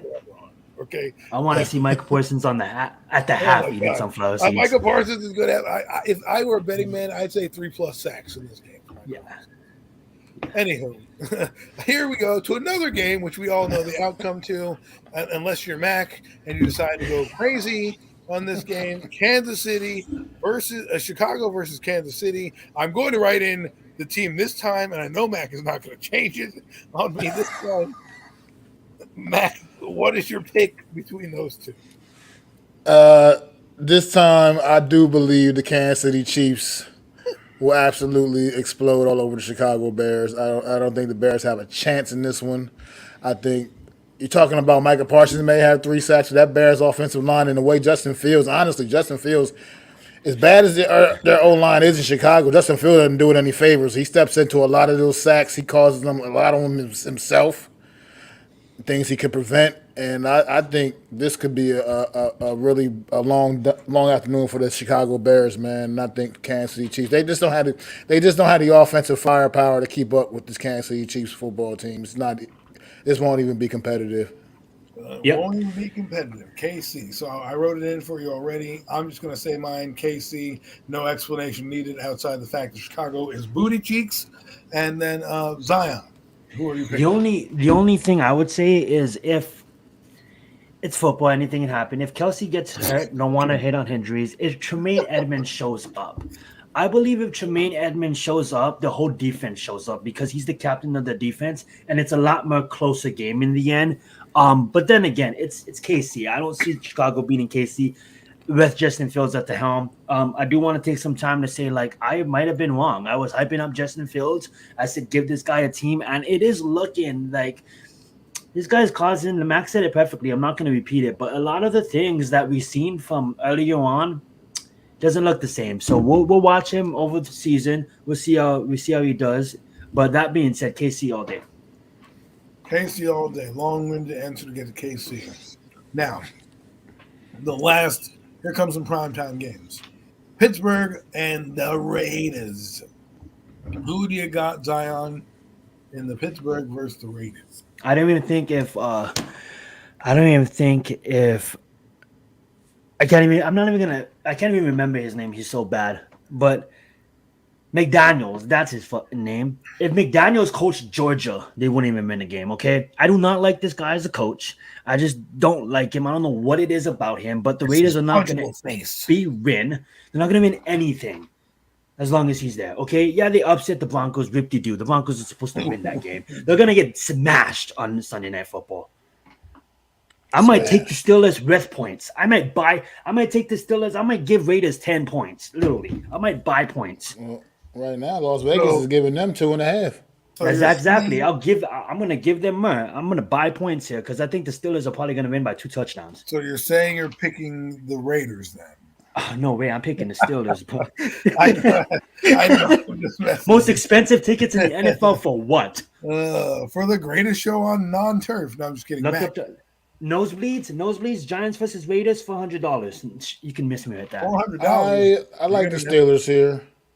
Also, I like Pittsburgh. Also, I think this is the week we see Kenny Pickett kind of show us be the guy that we thought we thought he was going to be, and I think that starts against the Las Vegas Raiders. I mean, Kenny Pickett's I think the Raiders are only favorite because they're at home. Yeah, I think that's the only reason why they're getting the nod as the favorites here is because they're at home. I mean, Kenny Pickett's not having a bad game. Yeah, he played badly against the Browns, and then I believe it or not, he had 67% completion against the 49ers. That's crazy. He's low-key tanking.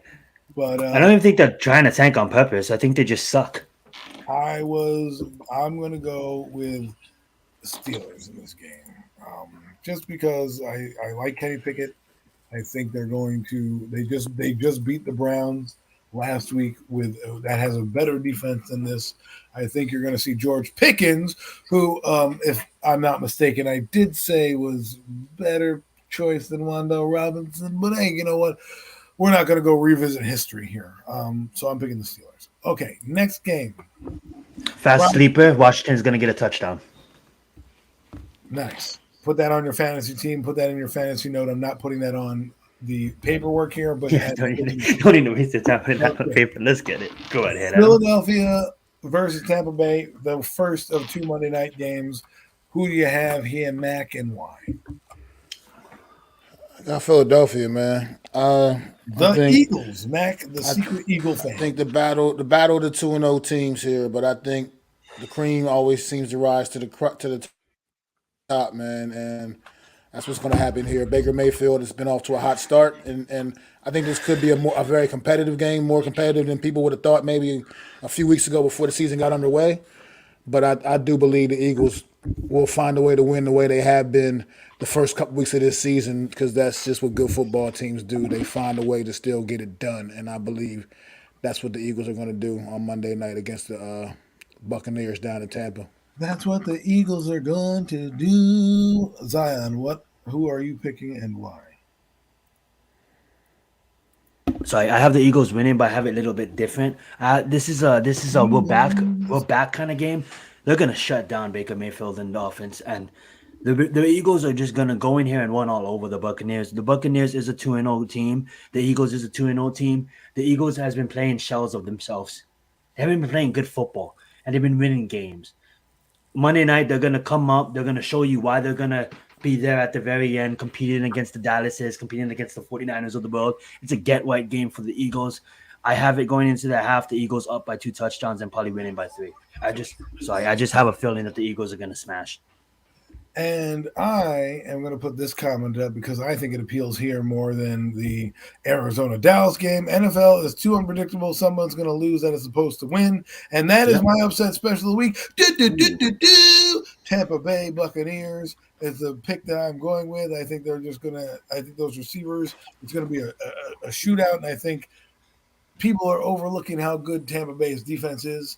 And I think Tampa Bay's defense, who has – one of my favorite linebackers in Devin White, is going to show up and show out. and they're going to Best steal the linebacker in victory football. against the Philadelphia Eagles. All my Eagle fan friends are probably blowing up my DMs right now saying I'm freaking jerk off, but that's okay. That's why we play these games. Tampa Bay Buccaneers are going to win 3-0. Tampa Bay Bucks led by Baker Mayfield. The Baker is making cupcakes. Okay. And the last game is LA against Cincinnati. Bengals, Mac, I think you had a few words about this early on. I'll let you start here as the last game of the weekend. I like the Los Angeles Rams here. I think they are just playing much better football than anyone anticipated them playing. They're much more competitive. The Bengals seem to be spiraling completely out of control. I believe they're going to be without Joe Burrow this weekend, and I mean in this game, I'm not 100% sure on that, but I think that's what I've been hearing, that he's not going to be able to go. And I think that just, I mean, he hasn't been playing well anyway through the first couple of weeks, but at the same time, I mean, they're still a much far better team with him than without him. So I think the Rams get it done, man. I think it's going to be too much Puka Nakua, baby. Puka! Too much Puka. Yeah, the Rams get it done. Monday Night Too much Football. Puka. Pause. And let's go with Zion. Who are you picking? I mean, like, if Joe Burrow was playing, it makes the game a little bit different. But I'm gonna ride with Matthew Stafford and Puka, and Coach McVay and Aaron Donald. Like, a lot of people laughed off the Rams, and I don't know why, because the Rams kept their core together. They still have Aaron Donald. Last time I checked, he's one of the best to ever play at that position. They still have Matthew Stafford, the most underrated top 10 quarterback in the NFL. If I just said top 10, people probably gonna get mad because I put him in the top 10. That's how underrated the guy is. Who? Guys, Matthew Stafford? Matthew Stafford, yeah. Puka Shouldn't be. is gonna do Puka things. Back to you, Adam. Yes. Who's this Puka kid? We don't know, but he's balling. Puka Nakua, people. Puka Nakua is like Hakuna Matata. He's going to Hakuna Matata his way to another victory here because the Rams, my friend, the LA Rams, with the resurrection, rise like a phoenix, are going to win this game because my second favorite team, the Cincinnati Bengals, just don't have enough. Joe Burrow, you can clearly see that calf is affecting his throws. He can't plant on that plant leg. It's his front leg that's hurting him. That's why he's having trouble. If it was his back leg, he probably can compensate a little bit. But when you're heavier on the front, you're trying to push that forward, that power forward. It's letting the ball come out a little early and a little erratically. So, with that being said, I like Puka Nakua, and I am a huge fan of Matthew Stafford, as I think he's one of the most underrated quarterbacks that have played in his era. All he does is produce, and all he does is win. So, And don't sleep on Williams. Don't sleep on Williams, the running back, dual threat running back. yes, they just got rid of Cam Akers. He went to the Minnesota Vikings. If you were sleeping under a rock, you missed that transaction with everything that's being said. With all that, you might have missed it because the FBI raided Chicago. So that could have been something that took over your Feed. your news feed. So with that being said, those are the picks for week number 3 in the NFL. Guys, thank you for contributing. That is it. Love it. Great stuff, guys, man. Zion, you want to talk a little USC before we get out of here, man? I would love you. What you expecting from him this week, man? Just another warm-up game. Caleb Williams will probably have 5 touchdowns at the half. Get rested. Prepare for Colorado. Nothing against Arizona State, guys, but we have a tough schedule the second half. That's when we play the top 25 teams. We get the Colorados of the world, the Oregons, the Washingtons, Notre Dame. The Notre Dames, absolutely. I am excited for my game, obviously, but I am super more excited to actually see Colorado actually get tested. They're going against a really good defense here in Oregon. And, me and Mac, I want to take this time to just talk on Colorado real fast. Me and Mac did the reaction video when they beat TCU because we was really happy for them, right? This mainstream attention that they've been getting is absolutely ridiculous, okay? Nothing against Deion Sanders. Absolutely love the guy and absolutely love what he's doing. But Nebraska does not have a football team. They should have spanked Colorado State. And the fact that TCU, now we know, does not have a defense, and we kind of already knew they didn't have a defense, this Oregon game is super important for Colorado. Oregon is giving them 21, and they are without Hunter. I think if we take out Deion Sanders' kids, his 2 sons and Hunter, What is that football team? So I'm excited to see how Colorado performs against Oregon. Do they cover that 21? Does Oregon blow them out of the water? Do they win against Oregon? That's all the questions we have.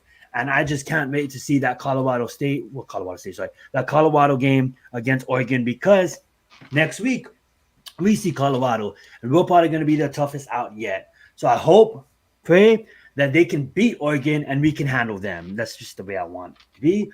But that being said, pretty excited, but can't get too excited when you're going against these teams that shouldn't even be playing football. Nothing against Arizona State. It's just I never liked that about college, where you got Georgia's schedule playing all like Division II teams. Don't like that at all. But that being said, thank you for letting me this time talking on college football, and I am excited. I can't wait until I match up with my fellow co-host. I was going to say Mac. Adam is a Notre Dame fan, and they look pretty damn good themselves with Sam Hortman at the helm. So that's going to be a fun matchup. Too bad the Pac-12 is getting destroyed, but at the end of the day, the Pac-12 got some teams this year. Real quick, Sonny D. Thanks for joining. Real quick, Sonny D. I just I can. You can look at this point. People can have whatever opinions they want of Daniel Jones, but until this offensive line gets fixed, I wouldn't recommend throwing any young quarterback behind it at the state the offensive line is right now, because you'll just ruin the kid immediately. A la Derek Carr. I mean, not Derek Carr. What's his brother's name? David Carr. A la what happened in Houston with him. It's just, you got to get this offensive line addressed. That has to be the main focus of concentration. I'm tired of listening to these coaches dummy it down like they're not seeing the same things we're seeing out there. This offensive line play for the New York Giants has been absolutely pathetic for far too long. Look, DJ, like I've said, is an average guy. You can win with an average guy. The other guys got to be. That just means the other guys got to absolutely do their job. This O-line is not doing their job, point blank and period. And that has to be more of a focus on getting that addressed. But thanks for stopping in. I appreciate it. If you haven't already, please sub up to myself, Adam Costas, Zion Zenith. We greatly appreciate it, man. Thank you. Don't worry, there'll be another QB in here at some point next year. But don't worry about it. Notre Dame plays Ohio State. Good test for them to really see where their chops are. Can't wait to see them against USC. I think Sam Hartman is that dude for the Fighting Irish. He came over from, I think it was Wake Forest. I could be wrong. It might have been Purdue. They both have the same kind of colors. I do believe it was. I do believe. Let me get you the accurate information. He actually transfer portal. He came from. He went from Wake Forest University, so I was right. Wake Forest. He was a guy on my radar last year. He's going to be a guy on your radar this year. Look for that guy in the second and third round. He's the only mother effer. Sorry, he's the only mother effer right now that's competing with Caleb Williams on numbers, and they're both getting sit, like not even be for the game's end. This guy has 1061 with 13 touchdowns and 0 interceptions. 3 games into the season, Caleb Williams is sitting right around that number. I think Ohio State, I don't want to take over. I think they have an offense that could literally score on you guys, but I think you guys' defense will end up showing up in the end. Upset alert, I have Notre Dame winning straight up this weekend. Well, I don't believe in Ohio State's quarterback. Look, 13 touchdowns in like the 2 or 3 games they played is insane. Sam Hartman is getting showcased at a big-time school. Notre Dame finally has a quarterback that they can actually rely on, a quarterback that is probably the best quarterback. A coach that doesn't – sorry, nothing against Kelly, but a coach that doesn't choke big-time games. Sorry, Logan. Well, that too. But I'm really saying the quarterback they haven't had in a long time, probably since Joe Montana was there. That's how far back you could go with their quarterback. That's how dynamic this guy is playing. I mean, if you want to say Ron Paulus, I don't think Ron Paulus was this good. I think he was a Notre Dame legend. Anyone knows. Well, you taking a history lesson with Adam. Let's go. But hey, listen, man, you people think I just know the NFL. I've been doing college a long time, people, a long time. Them Golden Domers, when you ain't got cable, they're the only ones on. You know, when you're growing up, so all you see is the Fighting Irish. You got Ron Paulus. You know, they had that Jackson kid. I've seen Lou Holtz. I've seen the guy, I forget who the guy was after him. But then Bob Davey, I think his name was. My God, Bob Davey was terrible. They thought he was going to be the next big thing. Then you had another coach who was terrible, and they had Brian Kelly come in. So I think this guy is going to do well. And like I said, Marcus Freeman is legit. Sam Hartman. All right, look. I'm sorry. Go ahead. Finish your state point. No, finish your point before I go, because I'm going somewhere else. Obviously, He's about to clap on some NFL talk, I think. But I'm all set. You can go clap back at whoever you need to clap back at. Not clap back, but just talk NFL. Oh no, I'm not clapping. It's not clapping. I'm just saying. This is what DL. This is what I'm talking about. I agree with this. Like I said, it's a different what I said earlier. Like I said, playmakers making plays. Some of these guys, you make their quarterbacks look even better. You know what I mean? Because they're making plays for their guys. Everything the New York Giants playmakers did not do last night. Like I said, Jones, is he perfect? Hell no. By no means. But at the same time, we seem to hold him so much more accountable than other guys. You know what I mean? Like as if he's the only one out there seeming to not get the job done. No. Other people are not getting the job done as well. He's not the only one out there. Other people got to do their damn job too. Like I said, he's putting the ball sometimes in these guys' hands. They got to make plays. They're not always going to be perfect passes. They're just not. You think every pass that Joe Burrow throws is perfect? Every pass that Patrick Mahomes throws is perfect? No, yes. But their playmakers make plays. That's just what it is. Their playmakers make plays. That's just what it comes down to. And we don't have that happening with the New York Giants. Like I said, I don't think Daniel Jones is a top tier guy, and I've said my reasons why. I've said why I believe that. But at the end of the day, he gets the ball out there to these guys sometimes, and they're just not making plays. And it's just disappointing. Like I said, 4 interceptions this season. 3 of them have bounced off his receivers' hands. So what can a guy do? Well, what can you expect a guy to do? 2 of them, let me just roast him real fast, Adam, and then you go. 2 of them, you can't be asking, I want to go catch balls out of the backfield, and I don't care if it's raining. You dropped 2 of them, Berkeley, and where were you now? Injured on the sideline.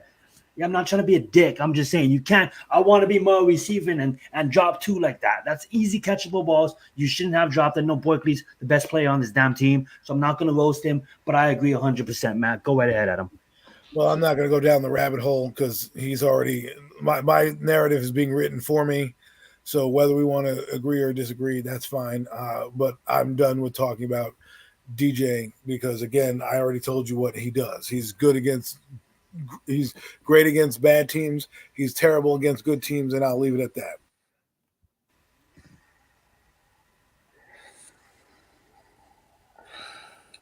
With that being said, this has been another edition of the Premium Takes Podcast. This is my guy, Adam Costas. This is Zion Zenith. NYG Jeffy T, always looking down upon us, man, with that great smile, man, shining bright, man. Throw up them 4s for my guy, NYG Jeffy T, man. Most definitely always here with us, man. Absolutely. One love, Jeff, man. And this has been a Premium Takes Podcast. Thank you guys, everybody, for coming out. We back next Friday night. Pass.